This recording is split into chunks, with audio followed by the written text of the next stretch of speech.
Oh, background. Chris is married to this man named Silver, but she fell in love with this other guy named Dick. And so it's just kind of navigating this like weird love triangle between the three of them. And it's a semi-memoir. So there is a real man named Dick in real Chris Krause's life that she really wrote this about. Okay, so the first section, she's like writing a letter. The whole book is told in like letters to Dick. So here we go. I found Silvera's diary entry last night when I was searching all the back files of this computer for some link between kike art, which I wrote that March, and the last two essays in the book. Because I've decided, and everyone agrees, that the only way to make this writing be a novel was to make the through line very clear. But when I read his diary entry last night, I was just so overwhelmed and moved. How much he loves me. How much he's taken all my questions as his own. On the phone this morning to Silver, who's in East Hampton, I was talking about reading. How I like to dip into people's books to catch the rhythm of their thinking as I try to write my own. Riding around the edges of Philip K. Dick, Anne Rauer, Marcel Proust, Eileen Myles, and Alice Notley, it's better than sex.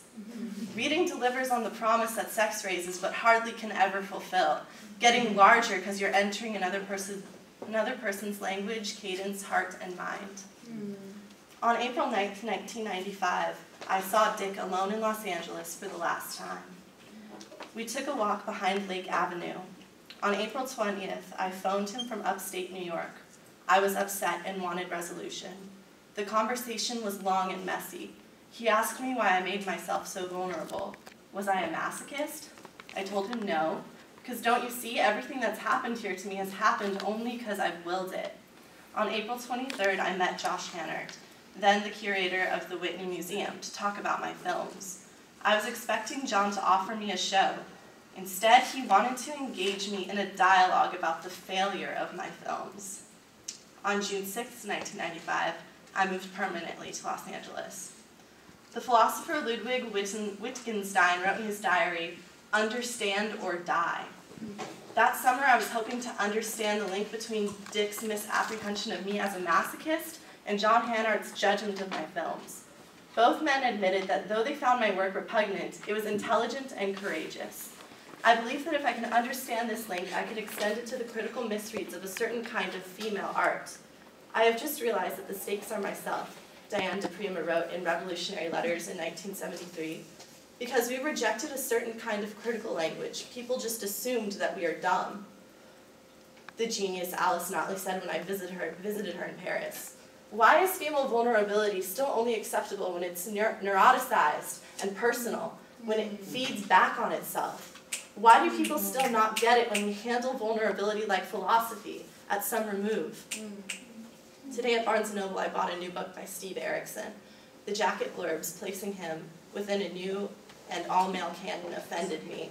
Erickson's a major player, the Washington Post crowed, shades of Norman Miller in the 50s. Up there with his contemporaries, Richard Powers and William Bullman, the spokesman of the chaos generation. Dear Dick, I wrote in one of many letters, what happens between women now is the most interesting thing in the world because it's the least described. And then another short little passage. March 4th, 1995. Dear Dick, 1. Some incidents in the life of a slave girl. How do you continue when the connection to the other person is broken, when the connection is broken to yourself? To be in love with someone means believing that to be in someone else's presence is the only means of being completely yourself. And now it's Saturday morning, and tomorrow I'll be 40, which makes this the last Saturday morning in her 30s, to quote the title of an Eileen Myles and Alice Notley poem that I've thought of with a smile maybe 60 times while making phone calls, running errands during scattered Saturday mornings over the last 10 years.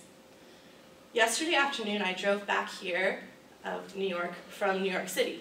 I was disoriented and confused, and I'm confused now too, whether to